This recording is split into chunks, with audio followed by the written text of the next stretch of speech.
NDTV Rajasthan देख रहे हैं आप। ग्राउंड रिपोर्ट की करेंगे शुरुआत। टोंक की बनास नदी पर निर्माणाधीन ईसरदा बांध परियोजना का 95% काम पूरा हो चुका है और इस मानसून सीजन में इस बांध में कुछ पानी रोकने को लेकर अधिकारी भी तैयार हैं। ऐसे में दौसा और सवाई माधोपुर के लोगों को बनास का पानी मिलने की उम्मीद है।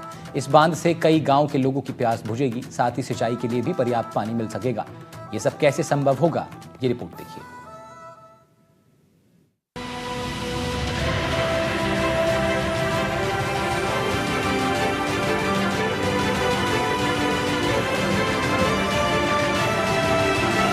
ये कहानी है एक ऐसे बांध की जो उम्मीदों का बांध है।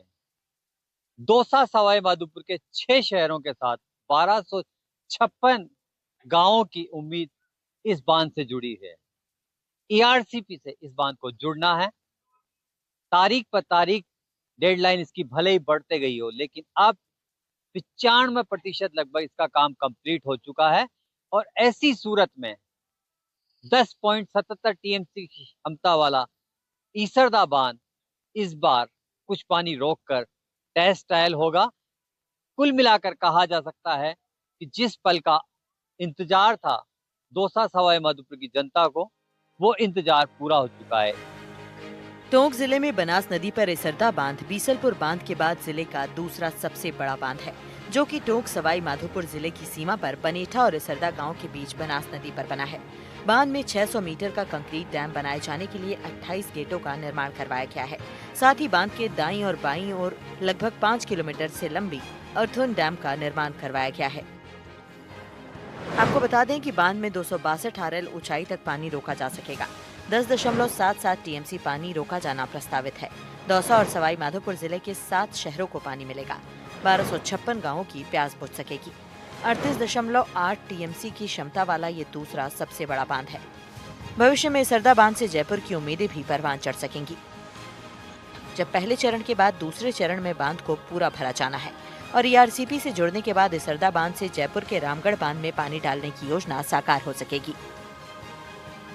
लगभग 50,000 करोड़ की बहुउद्देशीय परियोजना ईआरसीपी ईस्टर्न कैनाल प्रोजेक्ट, सबसे ज्यादा अगर किसी को फायदा मिलेगा इस परियोजना का तो टोंक जिला, क्योंकि बीसलपुर बांध और ईसरदा बांध जहां मैं मौजूद हूं इसी टोंक जिले में मौजूद है।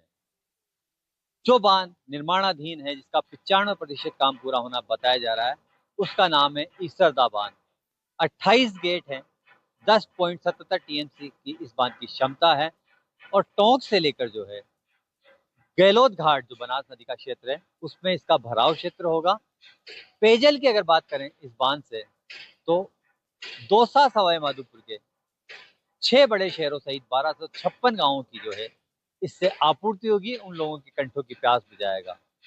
बनास नदी पर 28 गेट के साथ बन रहा है ये निर्माणाधीन ईसरदा बांध वाकई जो है एक बड़ी परियोजना है। 530 करोड़ जब 2013 में इस प्रोजेक्ट की नींव रखी गई थी कॉपर डैम के बाद में, तो 530 करोड़ से जो है राशि स्वीकृत हुई थी और उसके बाद में राशि जो है लगातार बढ़ती गई और 1856 करोड़ की जो राशि है, हालांकि निर्माण कार्य के दौरान जो है कई बार ऐसे मौके भी आए जब इसकी परियोजना की जो है कहीं ना कहीं डेडलाइन बढ़ती गई, 4 बार डेडलाइन बढ़ती गई। लेकिन अब मानसून सत्र 2025 के लिए अच्छी खबर यह है कि इस बांध का 95% काम जो पूरा हो चुका है और अभी भी जो है युद्ध स्तर पर इस बांध पर काम चल रहा है। तो उम्मीद यही है कि जब मानसून राजस्थान में 30 जून के बाद प्रवेश कर जाता है तो बांध परियोजना के अधिकारियों ने पूरी तैयारी कर ली है।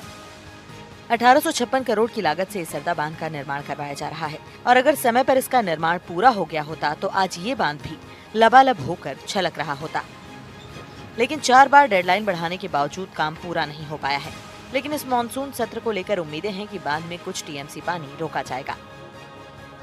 जब भी कोई परियोजना बनती है तो उम्मीद की जाती है कि वो परियोजना समय पर पूरी होगी और इसी के साथ वो लोगों की आकांक्षाओं पर खरी उतरेगी। लेकिन अगर बात ईसरदा डैम के इतिहास की जाए तो अब तक इसकी 4 बार डेडलाइन बढ़ चुकी है।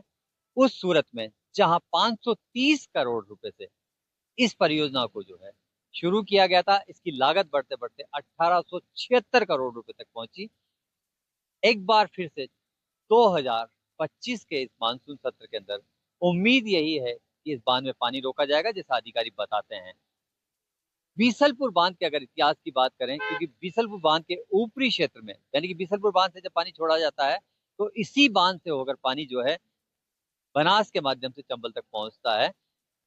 बीसलपुर बांध से अब तक 7 बार पानी छोड़ा जा चुका है और इतिहास बताता है कि कई बार ऐसे मौके भी आए हैं कि ईसरदा बांध जैसे, क्योंकि 10.77 टीएमसी की क्षमता है, उस सूरत में ईसरदा बांध जैसे कई बांध भर जाएं। अगर हम पिछले सत्र की बात करें, 2-3 सत्रों की बात करें, 2022 की, 2019 की या 2024 की, तो उन सत्रों में इतना पानी छोड़ा जा चुका है कि इसी बनास से, जो मेरे पीछे जो बनास नदी दिखाई दे रही है, इसी बनास से इस डैम को जो है क्रॉस करके पानी जो है चंबल तक पहुंचा है।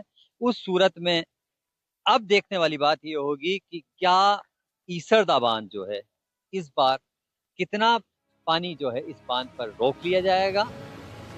इसरदा बांध का निर्माण वैसे तो 2021 तक पूरा करने का लक्ष्य रखकर इसकी शुरुआत की गई थी, लेकिन कई तरह की टेक्निकल समस्याएं और वन मंत्रालय की भू प्रत्यावर्तन स्वीकृति सहित कोरोना की वजह से पिछले 10 सालों में भी इसरदा बांध का निर्माण नहीं हो सका है।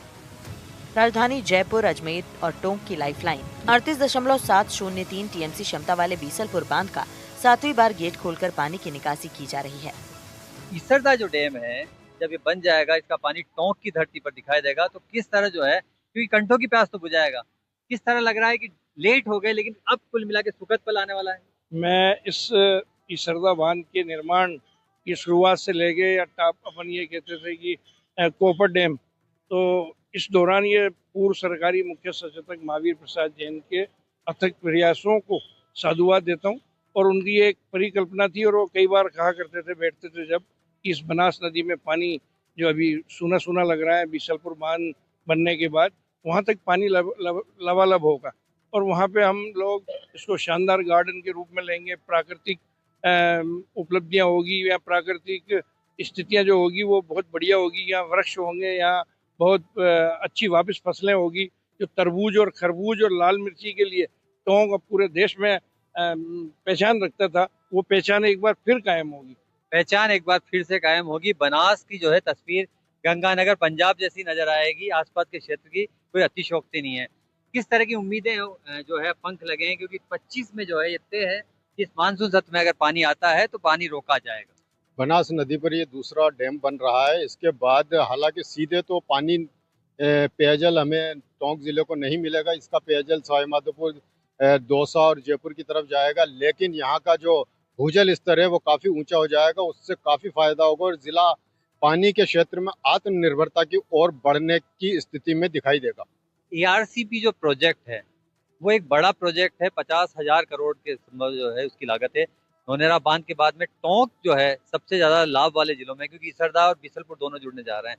उस सूरत में अब बांध का निर्माण कार्य जो है 95% पूरा हो चुका है। क्या उम्मीदें हैं, कैसा लग रहा है? ये बांध का जो निर्माण पूरा होने जा रहा है, ये टोंक जिले के लिए और आसपास के जिलों के लिए, 13 जिलों के लिए काफी सुखद है। इस बांध के निर्माण होने से जहां टोंक के अंदर वर्तमान स्थिति में बीसलपुर सहित 34 बांध है, एक ये 35 बांध हो गया। इन बांधों की वजह से राजस्थान के अंदर टोंक जिला सरसों की खेती में दूसरे स्थान पे था। ये ईसरदा बांध बनने के बाद टोंक जिले को और कई फसलों के अंदर ये एक नया आयाम स्थापित करेगा। पानी की दृष्टि से ईसरदा बांध और गढ़वा बांध दोनों ERC प्रोजेक्ट के लिए जंक्शन का काम करेंगे। यहीं से रामगढ़ तक पानी जाएगा, तो ये एक टोंक जिले ही नहीं पूरे राजस्थान के लिए काफी सुखद है और ये जो ERCP प्रोजेक्ट है उसके लिए नींव की पत्थर साबित हो। इसरदा बांध परियोजना के अधिशासी अभियंता विकास गर्ग ने बताया कि मानसून सत्र 2025 के लिए हम पूरी तरह से तैयार हैं कि बांध में पानी रोकेंगे, जिसके लिए बांध का लगभग 95% काम पूरा किया जा चुका है।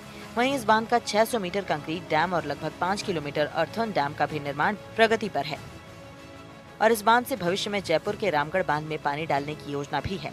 ERCP परियोजना में इस बांध का बड़ा महत्व है, जिससे लोगों को पीने के पानी मिलने के साथ ही इस क्षेत्र की तस्वीर बदलेगी। जिस तरह से इस डैम में हम लोगों ने काम किया है, तो पहले आज से 4-5 महीने पहले तो ऐसा लग रहा था कि जैसे हम इस सीज़न में पानी नहीं भर पाएंगे, लेकिन हमारी टीम ने अच्छी मेहनत की, तो अब हम इस स्थिति में आ गए हैं कि 2025 के अंदर हम जो है इस डैम को भर देंगे सर। कितना पानी रोकने की संभावना बन रही है कि पहले फेज में सर हमारे जो है 3.27 के करीब हमने पानी रोकना है सर इसके अंदर, और बाकी ये डिपेंड करता है कि पानी की आवक कितनी होती है, बरसात पर निर्भर करता है साहब। हम तैयार हैं इसमें इतना पानी भरने के लिए। 10-15 दिन अगर हमें और मिल जाएं, 10-15 दिन अगर इंद्रदेव की मेहरबानी और रहे, हमें टाइम मिल जाए काम करने का, तो हम इसको सर पूरी तरह से उस लेवल पे हम आ जाएंगे। वैसे सेफ लेवल को हम क्रॉस कर चुके हैं। अच्छा, मुख्यमंत्री जब यहाँ पहुंचे थे और उसके बाद एक बार उन्होंने हवाई निरीक्षण भी किया, तो किस तरह के निर्देश मिले थे? और अब जो है, क्योंकि क्या है कि एक बड़ा डैम है, तो इस डैम के बारे में कुछ बताइए कि भाई कितने क्षेत्रफल में जो है इसका पानी रोका जाएगा, कितने गेट हैं और कितनी इसकी लंबाई है? ये साहब हमारा जो कंक्रीट जो डैम है, जो आप ये देख रहे हैं जिसमें गेट लगे हुए हैं, इसकी लंबाई हमारी लगभग 600 मीटर है। और पूर्ण डैम की अगर हम बात करें तो ये लगभग 6 किलोमीटर का पूरा डैम है, जिसमें हमारा अर्दन डैम भी है। 28 इसके अंदर हमारे रेडियल गेट्स हैं, जिनका साइज काफ़ी बड़े साइज के हैं सर। 15.5 बाय 13 मीटर का हमारा साइज है। और हमने जो ये निर्माण किया है वो पूरा जो अप्रूवल हमारे पास, डिजाइन ड्राइंग जो भी इसके नक्शे थे, उस हिसाब से हमने इसका। तो ये जो चीज देखने को मिल रही है, अगर हम बात करूँ तो अर्थन डैम जो है लगभग जो है बताया जा रहा है कि लगभग 6 किलोमीटर लंबा है। जी 6 किलोमीटर लंबा है सर, इसको मिला के 600 मीटर को मिला के। और यूं अगर उसको लगाओगे तो कम से कम हमारा 2.4 के करीब है, 2.5 किलोमीटर मान लो। तो इस चीज को मतलब इतने लंबे उसको अगर हम बात करें कि थोड़ा सा अपन आगे बढ़ते हैं कि ये जो चीज है, इसको जो पिचिंग वर्क जो हो रहा है, ये मतलब लगभग 6 किलोमीटर लंबा होगा। हाँ, ये 600 मीटर 6 किलोमीटर से निकाल दीजिए तो 5.4 के करीब जो पिचिंग वर्क है हमारा। ये पिचिंग वर्क इसलिए करते हैं कि नीचे मिट्टी होती है साहब, तो मिट्टी जो है ये पानी मिट्टी को काटे नहीं। पिचिंग्स के नीचे हम सैंड डालते हैं, फिल्टर डालते हैं और उसके ऊपर पत्थर डालते हैं ताकि कटाव ना हो जमीन का। इस लंबाई का कोई और डैम जो है नजर आता है? सर इस लंबाई का तो अर्दन डैम तो यही मुझे लगता है, मतलब जितना मुझे ध्यान आ रहा है कि अर्दन डैम हमारा ही सबसे लंबा है, पर मुझे मेरे देखना पड़ेगा कि और लंबे हैं या नहीं है। कितना मुश्किल है इस काम को जो है एक समय पे निपटाना? सर ये रोज का नया चैलेंज ये आता है। आप जब कभी काम करते हो तो पता चलता है कि आज नई समस्या है, उस समस्या को निपटाते हैं तो अगले दिन दूसरी समस्या आ जाती है। जैसे लेबर की समस्या आती है, फिर हमारे यहाँ के जो काश्तकार हैं जिनका ज़मीन उसमें आएगी, पानी में डूब में आएगी, हम इनको मुआवजा भी दे चुके हैं, इनके लिए कॉलोनियाँ बना चुके हैं, इनके लिए प्लॉट दे चुके हैं, लेकिन उसके बावजूद ये अपनी जगह खाली करके नहीं जा रहे। बांध प्रशासन का कहना है कि हम किसी भी सूरत में तैयार हैं। मानसून की अच्छी बरसात के साथ ही जब पानी की आवक होगी तो इस बांध के अंदर हम कुछ टीएमसी पानी रोक पाएंगे। कैमरामैन रोहित के साथ रवि स्टेलर, एनडीटीवी, टोंक।